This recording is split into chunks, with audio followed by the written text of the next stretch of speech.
Welcome to Turning the Page. I'm host Donnie Morris of Confetti Antiques and Books. And today here in studio we have with us Aspen Morrow, who is an author who has suffered herself from perhaps a plague that is affecting many in the world today, and that being bipolar disorder. Aspen, welcome today to the program. Thank you very much. Your story is not necessarily unique, but it is one that is worth telling. Why don't you tell us a little bit about what happened to you? Well, my first signs of symptoms are probably not what most people would consider symptoms. I had night terrors as a child, digestive issues, colic, and then infections. Had to repeat the 5th grade, and so my symptoms started out very physical, which most people don't often connect those dots. But then in probably about 8 years old, I just didn't want to go to school. I would have periods of depression, but I didn't know that's what it was. So I would fake a temp, or just wasn't my normal social self. And then in college, I started having periods of mania, had no idea that was what it was. I served a mission in Japan and had my first episode overseas. Textbook kind of college is when things really start to escalate. And my senior year, I found myself manic for about 2 weeks, didn't know what was happening to me, and I ended up in a padded cell with a drain in the floor. So what does manic mean? Manic is elevated mood. You could be happy or angry or irritated, agitated. I was actually editor of the school paper, and I would spend days and days awake, sometimes up to a week at a time without sleep, and very productive, would get a lot done, but then you might start hallucinating from the lack of sleep. I was very severe. My manias would sometimes last 3 months at a time, where during that 3 months I might subside on 2 to 4 hours of sleep a night. Wow. And so at this point you were how old? I was 20, about my 21st birthday is when I had my worst first episode. And then I was hospitalized right after my 22nd birthday. Wow, and hospitalized, you said earlier, padded cell? Mm-hmm. I was committed, involuntarily committed to a psych hospital in Oklahoma for 2.5 weeks. And what did the doctors at that point tell you? They didn't tell me anything while I was in the hospital. It was very scary. I didn't know why I was there. I didn't know when I could leave. It was almost Christmas, and my mom had flown in from Pocatello to Oklahoma, where I was going to university. And it was very scary. They give you a shot and lock you up and don't let you leave, and they don't really communicate with you while you're there. When I got out, though, was when a psychiatrist said, "We're quite sure that this is bipolar type 1. You seem to have a very severe case, in fact, and you can expect to be on medications the rest of your life." And by medications, like mood-altering type things, is that? Yeah, at the time I got out of the hospital, I was on a cocktail that included Zyprexa, which is an antipsychotic. I was on Paxil, and then he basically took me off of everything I'd been on in the hospital and put me on Depakote. And it's an anti-seizure med, but it really deadens all moods. For me, it took away joy, sadness, hope, laughter. It kind of turned the world black and white. And just kind of just mellow through everything. Like you say, no ups, no downs. Right. And that's really not a good way to live. It was very difficult too when you're, in your young 20s, and you kind of like feeling stuff. And so what was the prognosis? What was the life that you could expect to live? Well, when I asked him if I could work, I remember saying, "Can I work? Can I finish school?" And he said yes. He said a lot of people do go on to lead productive lives, but you will be looking at medication the rest of your life. He said you should consider not having children. Because this is something you could pass on to them? Is that? A couple different things. Because my case was severe, I could not have children while on the medication. Oh, I see. If I went off the medication, I would be facing hospitalization. The medications can cause side effects, birth defects, and it is highly hereditary. I think each child has about a 33% chance without intervention, according to the medical community. Okay, so at this point in your life, where did you turn? Um, I I usually was pretty ornery growing up. If someone told me no, I would do it anyway. Um, if someone told me I couldn't do something, I would find a way around it. But that time in my life, that was the first no that I really took to heart. I mean, his words that I should not have children, sorry, I should be on meds the rest of my life. It Basically, broke he me. recommended you go on disability too. He did. He said, you know, the medications and the hospitalizations can get expensive. You would probably qualify for disability. And at 22, that was not the life that I had envisioned. And so that was a no that kind of broke me. And for the next 4 years, it was like he spoke those words into existence in my life. And I did manage to barely finish my last semester of college. I had to take one class into the summer, but I graduated with a degree in public relations. And then I stayed on my Depakote for a while, and then I got engaged to the man I was going to marry, but I didn't know because I couldn't feel. When you can't trust your feelings, it's just like, well, I know I liked him at one time, but it's really difficult when the medications kind of numb your ability to gauge whether that was a good So decision. you weren't sure if you could feel love or not, is what you're Right. saying. Yeah, Okay. or even just trust am I happy about this? Oh, Am I sad about this? Do I want to do this? So that was a very difficult time. We did end up marrying, and I quit my Depakote. And when I quit my Depakote, literally all hell broke loose. I got manic again. I fell into a suicidal depression. I started raging. I bit him one time. It's not a very pretty disorder. And at the bottom of my pit, I had a vision of a lighthouse. And I felt the Lord tell me, hold on, something is coming. Just hold on. Hold on. well, And with that, why don't we take a moment here and go to a commercial break. When we come back, we'll talk a little more about this lighthouse, this what's coming after this break. This is Turning the Page. We'll be right back.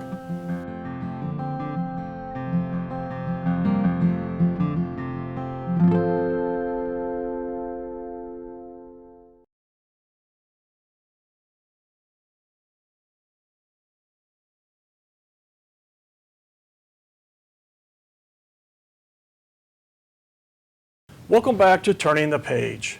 We have with us today Aspen Morrow, who before we went to break was talking about her life dealing with depression, bipolar disorder, and other issues. And you talked a little bit about this lighthouse that you had, this dream you had. Why don't you tell us a little more about that? well, I think a lot of us who have suffered from depression or anxiety or different things, we lose hope. We don't think that there is an answer out there, whether it's being medicated or unmedicated or self-medicating. Well, as we said before, the expert, the doctor, even Yeah. gave you no hope, basically. Right. It's considered incurable. And I felt like I was in a storm, being beat around. And I started having vision of a lighthouse. And then I started having dreams of lighthouses. And then I had that voice that said, hold on, something is coming. And Now, at this point in your life, you had a baby, a child. Tell us a little more about what was going on there. my marriage was not good. I thought he was the problem, and I was the problem. And when you live with someone who's mentally ill, it's hard not to sink to their level. And I was dragging everyone down. And I needed a nurse's help from the state. We were on food stamps and public housing because I couldn't work. And so my daddy had been a railroader, and we were just a good, solid middle-class family. And so I had never pictured myself, in public housing and on public assistance. And it was a very dark and humiliating time. I actually applied for disability, and I was turned down the first time, as most people do. And thankfully, I never reapplied. But that just was a dark time, and I couldn't hardly care for my son. Dirty bottles stacked up, and dishes, and we didn't And- have a dishwasher, and I wasn't working as one either. And your So- marriage, like you say, was on the rocks, wasn't Yeah. doing well. We- So the person that you would go to for support wasn't necessarily there. Mm-hmm. But you had this vision of the lighthouse. Yeah, and so I started putting up wallpaper in my house and collecting lighthouses and just anything that would remind me that, I'd been told that there was something and that hope was out there. I didn't know where or what, and I wasn't even looking for anything. I just was trusting. Now, in your book, the Med-Free Bipolar, Thrive Naturally with the Med-Free Method by Aspen Morrow, you talk about the lighthouse and the answer that came and how that helped you. I do.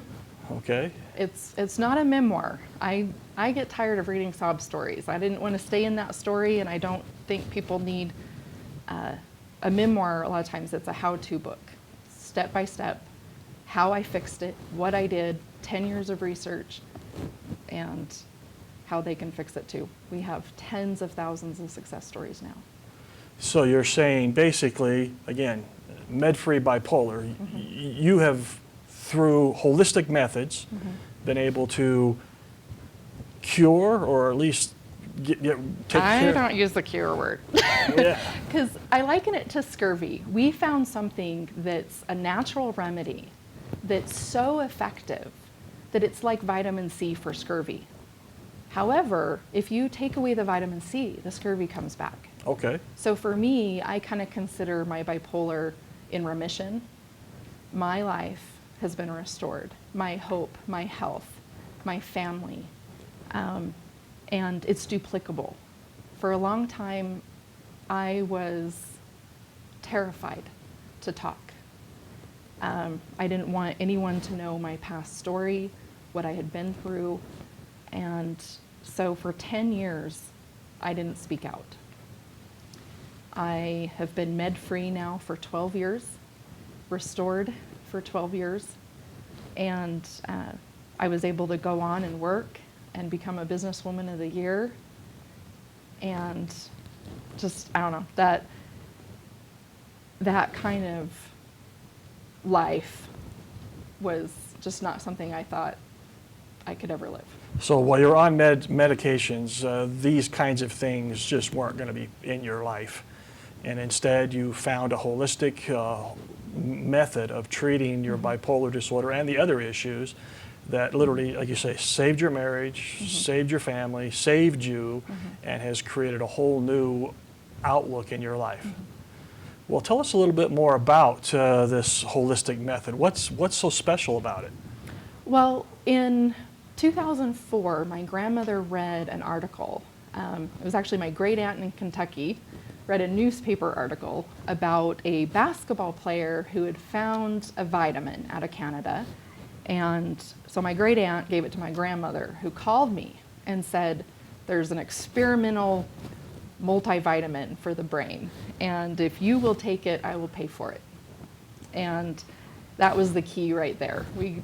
We couldn't afford anything at that time in our life, and so she paid for it for me, and within 3 months it was like the lights turned on and I could read a couple paragraphs and remember what I read, and that was a miracle for me in that life, at that time in my life. I had difficulty reading a Hamburger Helper menu, like on the box, like the instructions. I would read the instructions and then I'd forget and have to reread. I could not even prepare Hamburger Helper for my family. So, a lot of us talk about, well, it might be nutrition related, but if you are struggling with nutrition where you can't cook, you can't clean, you can't think, you're lost in this brain fog, you can't read a book, you have memory issues, all of that, within about 3 months, the fog lifted, and it was like that storm had rolled out of my brain.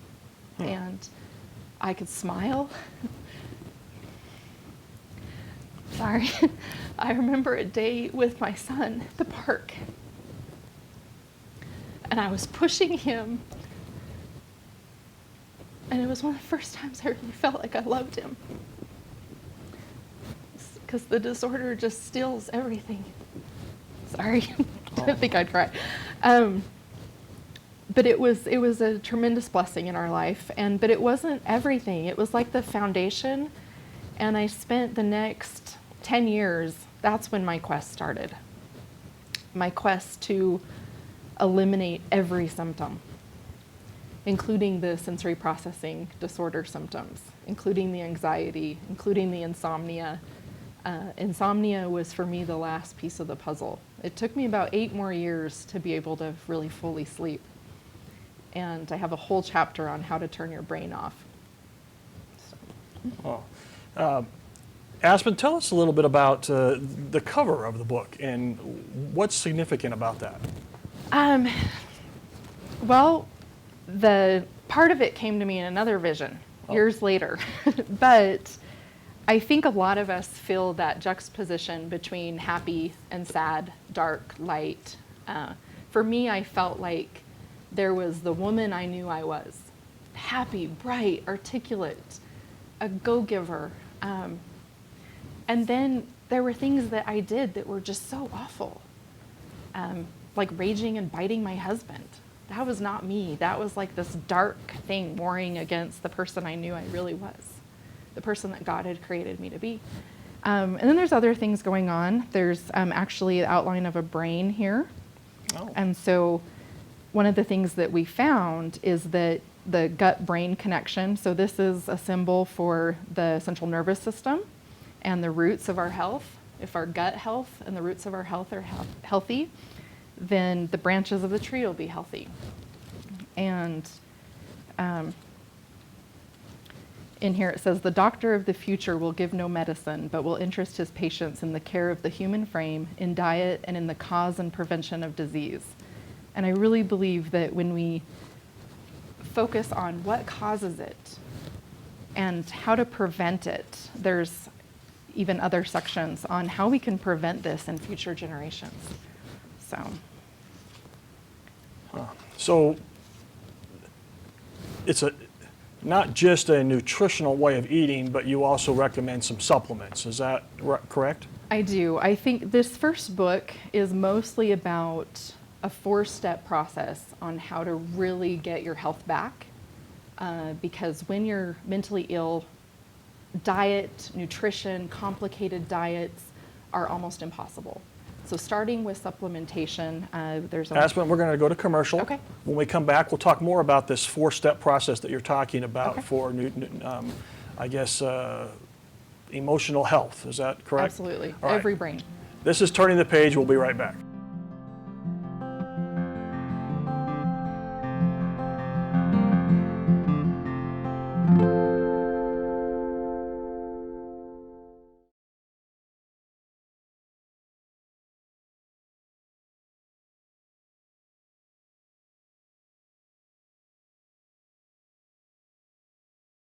Welcome back to Turning the Page. I'm host Donnie Morse of Confetti Antiques and Books. And before we were talking with Aspen Morrow about her book, Med-Free Bipolar, and you had talked about 4 specific points of good mental health. Mm-hmm. Would you like to go over those again with us, please? Sure. So back to kind of the cover, the first step is preparing the soil. Just like you were going to plant something, you need to get the soil right.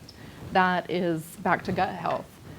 You and I before the show. Say that again. Gut health. Gut health. So your digestive system. If you're not digesting food properly, then you're not getting nutrition from food properly. If you're not getting food and nutrition properly, the brain isn't getting fed properly. The brain is only 2% of our body weight, but requires 20 to 50% of our daily metabolic intake of nutrition. Huh. So and the gut produces most of our serotonin in the gut. The gut is almost like the chemistry lab for the brain. What's serotonin for? For feeling good, mood, and I have a whole section on talking a little bit about those, because some people, we hear that it's a chemical imbalance, but a chemical imbalance of what? And if you know kind of how, there's naturally things that increase serotonin other than just medical chemicals.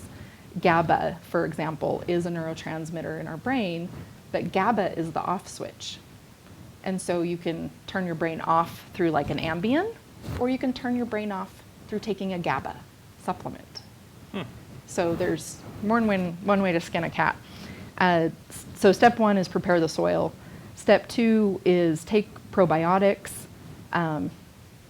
plenty of water, salt, sunshine, dirt, probiotics, feeding the brain, which is where there's an Empower Plus Q96 multivitamin. It's very, very specific. That's the foundation for my treatment. Most of the time, if I go off of that for even 3 days, some of the symptoms come back. And it was kind of the foundation, but a house still needed to be built. So probiotics, omegas, the brain and organs are primarily fat, coconut oil, and then detox and exercise. Most people, it's hard to exercise if they can't leave the house. So I recommend a mini trampoline. And sometimes people, they might have bad knees, they can just bounce on the trampoline and don't even have to leave their house. And then step 5, so there's step 4 to health, but then step 5 is kind of mental mindset recovery. Because when you've been treated with a disability,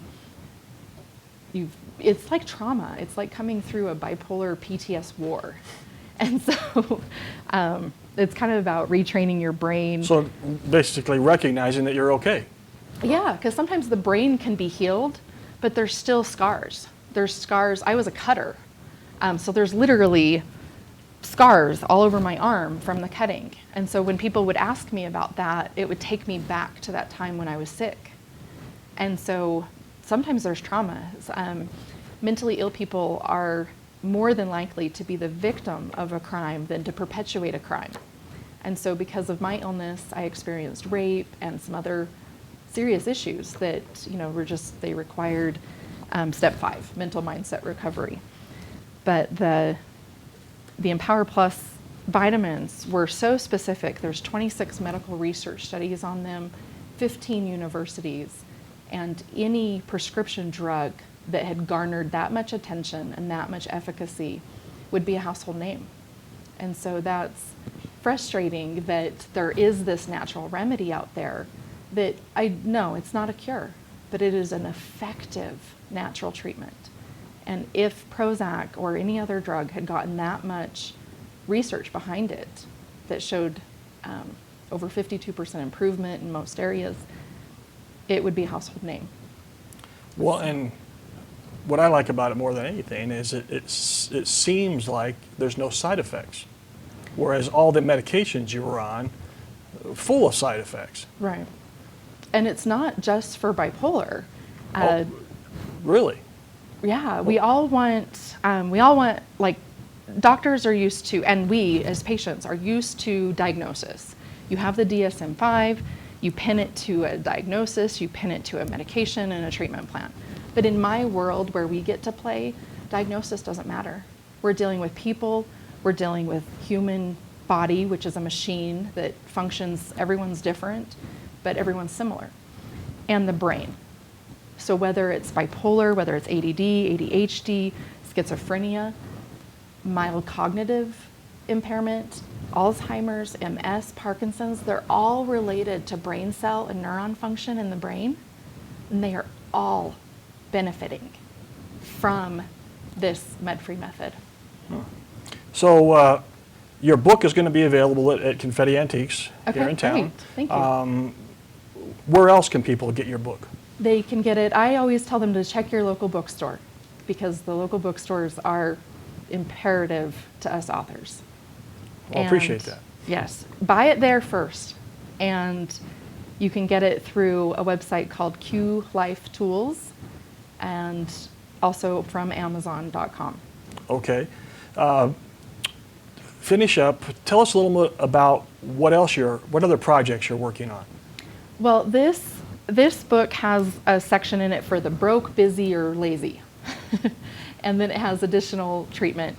But I don't really go into diet as much, and so I'm working on a diet and cookbook. Oh. And it's called Eat Weird, Be Normal. And I'm also working on a book called Med-Free Child. And it's a lot of the same information in here, but it's adapted to parents for their children, and then has a section on pregnancy and preventing mental illness in our children and our grandchildren. Aspen, thank you so much for being here. We highly recommend her book, Med-Free Bipolar. It's been a wonderful opportunity to talk with you, Thank you. and we invite you to come down and check out her book at Confetti Antiques and Books. Thanks again for being with us. This has been Turning the Page.